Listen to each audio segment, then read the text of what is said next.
ಯಾಕೆ ಸಾಯಿಸ್ಬೇಕು? ಮಸ್ತಾಗೆ ತೆಗಿ ಪರವಾಗಿಲ್ಲ, ಮಾತಾಡ ನಾಚಿಕೆ ಇಲ್ಲ. ಇವಾಗ ಯಾಕೆ ಮಾಡ್ತೀಯ? ಅದು ಕೇಸ್ ನಿಮ್ಮಲ್ಲಿ. ಯಾಕೆ ಸ್ವಾಮಿ ನಿಮ್ದೇ ಜೀವನ ಮಾಡಕ್ಕೆ ಇಷ್ಟ ಅಲ್ವಾ? ಇದ್ಯಾವ ಸೆಕ್ಷನ್ ಬಿಟ್ಟಿದ್ದೀರಾ? ನಾಚಿಕೆ ಆಗಲ್ಲ ನಿಮಗೆ? ವಯಸ್ಸಾಗಿದೆ, ಕೈ ಕಟ್ಕೊಂಡು ಹೋಗಕ್ಕಾಗಿಲ್ಲ. ಮೊನ್ನೆ ಒಂದು ಕೇಸ ಯಾಕಪ್ಪ? ಹಿಂದೆ ಏನಿದೆ ನನಗೆ ಗೊತ್ತಿಲ್ಲ ಅದೆಲ್ಲ. ಸೊ ಇದು ಮುಂದೆ ಹೊಸದಾಗಿ ಬಂದಿದ್ದೀನಿ. ಸೊ ನಿಮ್ಮ ಹಳೆ ಕಥೆಗಳೆಲ್ಲ ಸ್ವಲ್ಪ ಸ್ಟಡಿ ಮಾಡಿದ್ದೀವಿ ನಾವೆಲ್ಲ. ಸೊ ಇನ್ನು ಕೇಳಿಸ್ತಾ ಇದೆ ಎಲ್ರಿಗೂ? ಕೇಳಿಸ್ತಾ ಇದ್ದೀನಪ್ಪ? ಓಕೆ, ಕಾಮಿಡಿ ಮಾಡ್ತಿಲ್ಲ, ನೋಡ್ಬೇಕು ನಾನು ಎಲ್ರು ಇಲ್ಲಿ ತಲೆ ತಗ್ಸ್ಬೇಡಿ ಈಗ. ಓಕೆ, ಇಷ್ಟೊತ್ತು ನಿಮ್ದೆಲ್ಲ ಪರಿಚಯ ಮಾಡ್ಕೊಂಡಿದ್ದೀವಿ, ಮತ್ತೆ ನಿಮ್ಮ RS ಬುಕ್ಕಲ್ಲೆಲ್ಲ ಇರೋದೆಲ್ಲ ಸ್ವಲ್ಪ ತಿಳ್ಕೊಂಡಿದ್ದೀನಿ ನಾನು. ಹಿಂದೆ ಏನಿದೆ ನನಗೆ ಗೊತ್ತಿಲ್ಲ ಅದೆಲ್ಲ. ಸೊ ಇನ್ನು ಮುಂದೆ ಮಸ್ತಾಗೆ ತೆಗಿ ಪರವಾಗಿಲ್ಲ, ಮಾತಾಡ ನಾಚಿಕೆ ಇಲ್ಲ. ಇವಾಗ ಯಾಕೆ ಮಾಡ್ತೀಯ? ಸೊ ಹಿಂದೆ ನಿಮ್ದೆಲ್ಲ ಏನು ಚಟುವಟಿಕೆಗಳೆಲ್ಲ ಇದೆ ಅದನ್ನ ಪೊಲೀಸರೆಲ್ಲ ಗಮನಕ್ಕೆ ಇಟ್ಕೊಂಡಿದ್ದಾರೆ. ಈಗ ನಾನು ಬಂದಮೇಲೆ ನಿಮ್ದು ಯಾವುದೇ ಥರ ಇಲ್ಲಿಗಲ್ ಆ್ಯಕ್ಟಿವಿಟೀಸ್ ಆಗಲಿ, ಕೆಲವರೆಲ್ಲ 302 ಮರ್ಡರ್ ಕೇಸಲ್ಲಿ ಅಥವಾ 307 ಡೌಟ್ ಡಕಾಯಿತಲ್ಲಿದ್ದೀರಾ. ಸೊ ಈ ಕೆಲವು ಕೇಸಸ್ಸಲ್ಲೆಲ್ಲ ಗಮನದಲ್ಲಿದೆ. ಮುಂದೆ ಒಳ್ಳೆ ಜೀವನ ನಡೆಸಿ. ಆಲ್ರೆಡಿ ಕೇಸಸ್ಸಲ್ಲಿರೋರೆಲ್ಲ ಏನೇನು ಪೆಂಡಿಂಗ್ ಟ್ರಯಲ್ಸ್ ಇದೆ ಅದು ನಮ್ಮ ವ್ಯಾಪ್ತಿ ಇರೋಲ್ಲ. ಅದೆಲ್ಲ ಆ ಕೇಸಸ್ಸಲ್ಲಿದ್ದಾಗ ಮತ್ತೆ ಯಾವುದೇ ಎಕ್ಸ್ಟ್ರಾ ಕೇಸಸ್ಗಳು ಹಾಕೊಳ್ಳೋಕೆ ಹೋಗಬೇಡಿ. ಎಸ್ಪೆಷಲಿ 307 ಕೇಸಸ್ಸು ಅದು ಇನ್ವಾಲ್ವ್ ಆಗಬಾರ್ದು. ಈಗ ಆಲ್ಮೋಸ್ಟ್ ಅಲ್ಲೆಲ್ಲ ಇಲ್ಲಿರೋರೆಲ್ಲ ಎಲ್ಲ ಜೈಲಿಗೆ ಬಂದಿದ್ದೀರಾ ಅನ್ಕೋತೀನಿ. ಸೊ ಜೈಲಿಗೆ ಕಳ್ಸೋದೇನಕ್ಕೆ? ಶಿಕ್ಷೆ ಕೊಡೋಕ್ಕಂತಲ್ಲ, ರಿಹ್ಯಾಬಿಲೇಟ್ ಮಾಡೋಕ್ಕೆ, ನಿಮ್ಮನ್ನ ಪರಿವರ್ತನವಾಗಿ ಹೊಸ ಮನುಷ್ಯರಾಗಿ ನಿಮ್ಗೆ ಹೊಸ ಬುದ್ಧಿ ಕಲಿಸಿ ಮುಂದೆ ಸಮಾಜಕ್ಕೆ ಒಳ್ಳೆ ಕೆಲಸಗಳು ಕೊಡಿ, ಸಮಾಜದಲ್ಲಿ ಒಳ್ಳೆ ಹೆಸರು ತಗೊಳ್ಳಿ ಅಂತ ನಿಮಗೆ ಮತ್ತೆ ಪರಿವರ್ತನೆ ಮಾಡಿ ಕಳ್ಸೋದು ನಿಮಗೆ ಅಲ್ವಾ? ಶಿಕ್ಷೆ ಅದೇ ಅದು ಅಂತ ನಿಮ್ಗೆ ಕೊಡೋದು. ಸೊ ನಿಮಗೆ ಫ್ಯಾಮಿಲಿ ವ್ಯಾಲ್ಯೂಸ್ ಗೊತ್ತಾಗಲಿ, ನಿಮ್ಮ ಲೈಫ್ ವ್ಯಾಲ್ಯೂ ಏನಿದೆ, ಅಥವಾ ನಿಮ್ಮ ಫ್ರೆಂಡ್ಸ್ ಜೊತೆ ಕಳಿಬೇಕಾಗಿತ್ತು ಅಥವಾ ಓದಿದ ಕಡೆ ಗಮನ ಕೊಡಬೇಕಾಗಿತ್ತು, ಇದು ಯಾವುದು ಕೊಡ್ದೇನೆ ನೀವೊಂದು 4 ಗೋಡೆ ಮಧ್ಯೆ ನಿಮ್ಗೆ ಯಾಕೆ ಇಟ್ಟಿರ್ತಾರೆ ಅಂತಂದ್ರೆ ಆ ಮೌಲ್ಯಗಳು ಗೊತ್ತಾಗ್ಲಿ ಅಂತ ನಿಮ್ಗೆ. ಯಾಕೆ ನಮ್ದೇ ಜೀವನ ಗೊತ್ತಾಗಲ್ವಾ? ಅದು ಕೇಸ್ ನಿಮ್ಮ ಮೇಲೆ. ನನ್ನ ಜೊತೆ 9 ಜನ ಫ್ರೆಂಡ್ ಇರೋದೆಲ್ಲ ಕೇಸ್ ಆಗುತ್ತೆ. ಮಾಡಿದ್ದು ನಾನು ಜೊತೆ ಎಲ್ಲ ಅವ್ರು ಮಾಡಿದ್ದು ನನ್ನ ಮೇಲೆ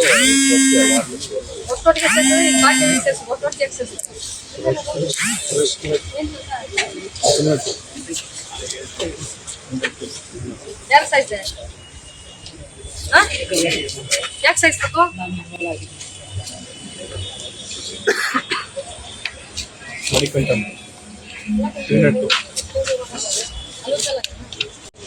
ಯಾಕಪ್ಪ?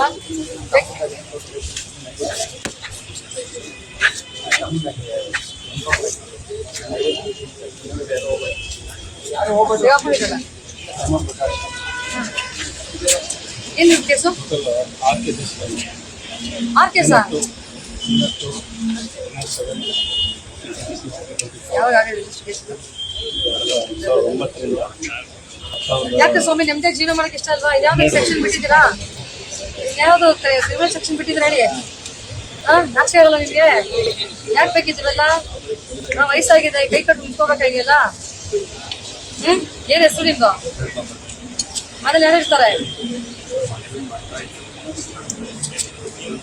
ಯಾರು ನಿಮ್ಮಣ್ಣ?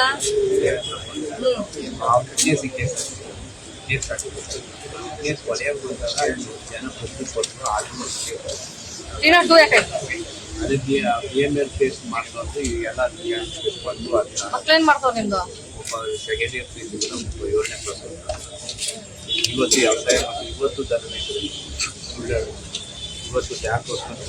ಏನ್ ಕಲ್ತ್ರಿ ಇದೆಲ್ಲ? ನೆಮ್ಮದಿ ಆಗಿದ್ದೀರಾ? ಹೋಗ್ಲಿ ಲಾಸ್ಟ್ ಟೈಲ್ ಆಗೋಗಿತ್ತಪ್ಪ. ಕೋರ್ಟ್ ಹೋಗ್ತಿರಲ್ಲ? ಇವತ್ತು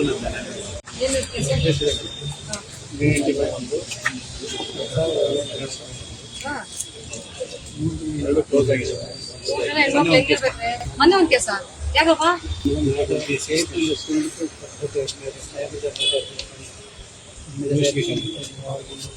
ಮೂರು ಹೆಣ್ಮಕ್ಳು ಯಾಕಪ್ಪ? ಇದೆಲ್ಲ ಬೇಕು ನಿಮ್ಗೆ?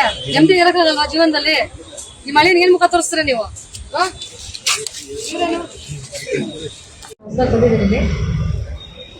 ಸೊ ನಿಮ್ಮ ಹಳೆ ಕಥೆಗಳೆಲ್ಲ ಸ್ವಲ್ಪ ಸ್ಟಡಿ ಮಾಡಿದ್ದೀವಿ ನಾವೆಲ್ಲ. ಸೊ ಇನ್ನು ಕೇಳಿಸ್ತಾ ಇದೆ ಎಲ್ರಿಗೂ? ಕೇಳಿಸ್ತಾ ಇದ್ದೀನಪ್ಪ? ಓಕೆ, ಕಾಮಿಡಿ ಮಾಡ್ತಿಲ್ಲ, ನೋಡ್ಬೇಕು ನಾನು ಎಲ್ರು ಇಲ್ಲಿ ತಲೆ ತಗ್ಸ್ಬೇಡಿ ಈಗ. ಓಕೆ, ಇಷ್ಟೊತ್ತು ನಿಮ್ದೆಲ್ಲ ಪರಿಚಯ ಮಾಡ್ಕೊಂಡಿದ್ದೀವಿ ಮತ್ತು ನಿಮ್ಮ RS ಬುಕ್ಕಲ್ಲೆಲ್ಲ ಇರೋದೆಲ್ಲ ಸ್ವಲ್ಪ ತಿಳ್ಕೊಂಡಿದ್ದೀನಿ ನಾನು. ಹಿಂದೆ ಏನಿದೆ ನನಗೆ ಗೊತ್ತಿಲ್ಲ ಅದೆಲ್ಲ. ಸೊ ಇನ್ನು ಮುಂದೆ ಮಾಸ್ತಾಗೆ ಯಾಕೆ ತೆಗೆ ಪರವಾಗಿಲ್ಲ, ಮಾಡಿದಾಗ ನಾಚಿಕೆ ಇಲ್ಲ, ಇವಾಗ ಯಾಕೆ ಹೋಗ್ತೀಯಾ? ಸೊ ಹಿಂದೆ ನಿಮ್ದೆಲ್ಲ ಏನು ಚಟುವಟಿಕೆಗಳೆಲ್ಲ ಇದೆ ಅದನ್ನ ಪೊಲೀಸರೆಲ್ಲ ಗಮನಕ್ಕೆ ಇಟ್ಕೊಂಡಿದ್ದಾರೆ. ಈಗ ನಾನು ಬಂದಮೇಲೆ ನಿಮ್ದು ಯಾವುದೇ ಥರ ಇಲ್ಲಿಗಲ್ ಆ್ಯಕ್ಟಿವಿಟೀಸ್ ಆಗಲಿ, ಕೆಲವರೆಲ್ಲ 302 ಮರ್ಡರ್ ಕೇಸಲ್ಲಿ ಅಥವಾ 307 ಡೌಟ್ ಡಕಾಯಿತಲ್ಲಿದ್ದೀರಾ. ಸೊ ಈ ಕೆಲವು ಕೇಸಸ್ಸಲ್ಲೆಲ್ಲ ಗಮನದಲ್ಲಿದೆ. ಮುಂದೆ ಒಳ್ಳೆ ಜೀವನ ನಡೆಸಿ. ಆಲ್ರೆಡಿ ಕೇಸಸ್ಸಲ್ಲಿರೋರೆಲ್ಲ ಇನ್ನೇನೇನು ಪೆಂಡಿಂಗ್ ಟ್ರಯಲ್ಸ್ ಇದೆ ಅದು ನಮ್ಮ ವ್ಯಾಪ್ತಿಗೆ ಇರೋಲ್ಲ. ಅದೆಲ್ಲ ಆ ಕೇಸಸ್ಸಲ್ಲಿದ್ದಾಗ ಮತ್ತೆ ಯಾವುದೇ ಎಕ್ಸ್ಟ್ರಾ ಕೇಸಸ್ಗಳು ಹಾಕೊಳ್ಳೋಕೆ ಹೋಗ್ಬೇಡಿ. ಎಸ್ಪೆಷಲಿ 307 ಕೇಸಸ್ಸು ಅದು ಇನ್ವಾಲ್ವ್ ಆಗಬಾರ್ದು. ಈಗ ಆಲ್ಮೋಸ್ಟ್ ಅಲ್ಲೆಲ್ಲ ಇಲ್ಲಿರೋರೆಲ್ಲ ಎಲ್ಲ ಜೈಲಿಗೆ ಬಂದಿದ್ದೀರಾ ಅನ್ಕೋತೀನಿ. ಸೊ ಜೈಲಿಗೆ ಕಳಿಸೋದೇನಕ್ಕೆ? ಶಿಕ್ಷೆ ಕೊಡೋಕ್ಕಂತಲ್ಲ, ರೀಹ್ಯಾಬಿಲೇಟ್ ಮಾಡೋಕ್ಕೆ, ನಿಮ್ಮನ್ನ ಪರಿವರ್ತವಾಗಿ ಹೊಸ ಮನುಷ್ಯರಾಗಿ ನಿಮ್ಗೆ ಹೊಸ ಬುದ್ಧಿ ಕಲಿಸಿ ಮುಂದೆ ಸಮಾಜಕ್ಕೆ ಒಳ್ಳೆ ಕೆಲಸಗಳು ಕೊಡಿ, ಸಮಾಜದಲ್ಲಿ ಒಳ್ಳೆ ಹೆಸರು ತಗೊಳ್ಳಿ ಅಂತ ನಿಮಗೆ ಮತ್ತೆ ಪರಿವರ್ತನೆ ಮಾಡಿ ಕಳಿಸೋದು ನಿಮಗೆ ಅಲ್ವಾ? ಶಿಕ್ಷೆ ಅದೇ ಅದು ಅಂತ ನಿಮ್ಗೆ ಕೊಡೋದು. ಸೊ ನಿಮಗೆ ಫ್ಯಾಮಿಲಿ ವ್ಯಾಲ್ಯೂಸ್ ಗೊತ್ತಾಗಲಿ, ನಿಮ್ಮ ಲೈಫ್ ವ್ಯಾಲ್ಯೂ ಏನಿದೆ ಅಥವಾ ನಿಮ್ಮ ಫ್ರೆಂಡ್ಸ್ ಜೊತೆ ಕಳಿಬೇಕಾಗಿತ್ತು ಅಥವಾ ಓದಿದ ಕಡೆ ಗಮನ ಕೊಡಬೇಕಾಗಿತ್ತು, ಇದು ಯಾವುದು ಕೊಡ್ದೇನೆ ನೀವೊಂದು 4 ಗೋಡೆ ಮಧ್ಯೆ ನಿಮ್ಗೆ ಯಾಕೆ ಇಟ್ಟಿರ್ತಾರೆ ಅಂತಂದ್ರೆ ಆ ಮೌಲ್ಯಗಳು ಗೊತ್ತಾಗ್ಲಿ ಅಂತ ನಿಮ್ಗೆ. ಯಾಕೆ ನಮ್ದೇ ಜೀವನ ಕೊಡ್ತಾರಲ್ವಾ? 13 ಕೇಸ್ ನಿಮ್ಮ ಮೇಲೆ. ನನ್ನ ಜೊತೆ 9 ಜನ ಫ್ರೆಂಡ್ ಇರೋದೆಲ್ಲ ಕೇಸ್ ಆಗಿತ್ತು. ಅವ್ರು ಮಾಡಿದ್ದು ನಾನು ಜೊತೆ ಎಲ್ಲ ಅವ್ರು ಮಾಡಿದ್ದು ನನ್ನ ಮೇಲೆ ಒಟ್ಟೊಟ್ಟಿಗೆ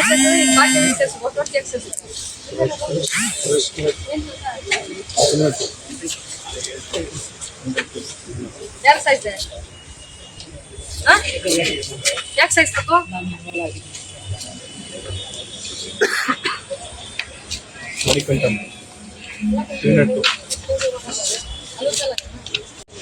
ಯಾಕಪ್ಪ?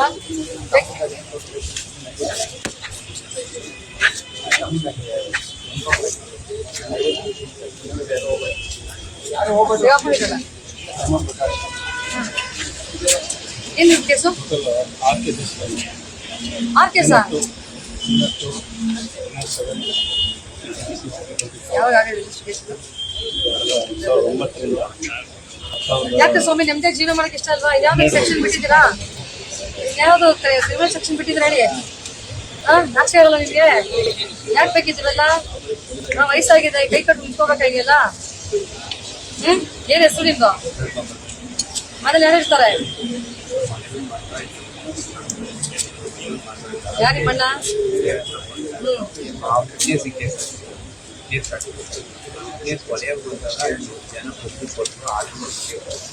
302 ಯಾಕಾಯ್ತು?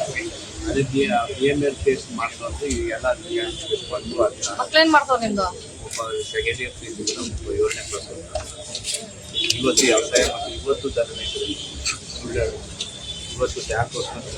ಏನ್ ಕಲ್ತ್ರಿ ಇದೆಲ್ಲ? ನೆಮ್ಮದಿಯಾಗಿದ್ದೀರಾ? ಹೋಗ್ಲಿ ಲಾಸ್ಟ್ ಟೈಲ್ ಆಗೋದಿತ್ತಪ್ಪ. ಕೋರ್ಟ್ ಹೋಗ್ತಿರಲ್ಲ? ಏನು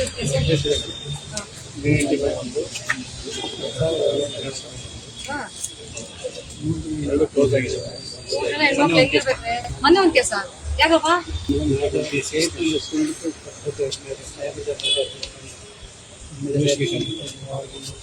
3 ಹೆಣ್ಮಕ್ಳು ಯಾಕಪ್ಪ? ಇದೆಲ್ಲ ಬೇಕು ನಿಮ್ಗೆ? ನೆಮ್ಮದಿ ಇರಕ್ಕಾಗಲ್ವಾ ಜೀವನದಲ್ಲಿ? ನಿಮ್ಮ ಹಳ್ಳಿನ ಏನ್ ಮುಖ ತೋರಿಸ್ತೀರ ನೀವು? ಹೆಚ್ಚಿನ ವಿಡಿಯೋಗಳಿಗೆ ಪ್ರತಿಧ್ವನಿ ಯೂಟ್ಯೂಬ್ ಚಾನೆಲ್ ಸಬ್ಸ್ಕ್ರೈಬ್ ಮಾಡಿ, ಬೆಲ್ ಐಕಾನ್ ಕ್ಲಿಕ್ ಮಾಡಿ.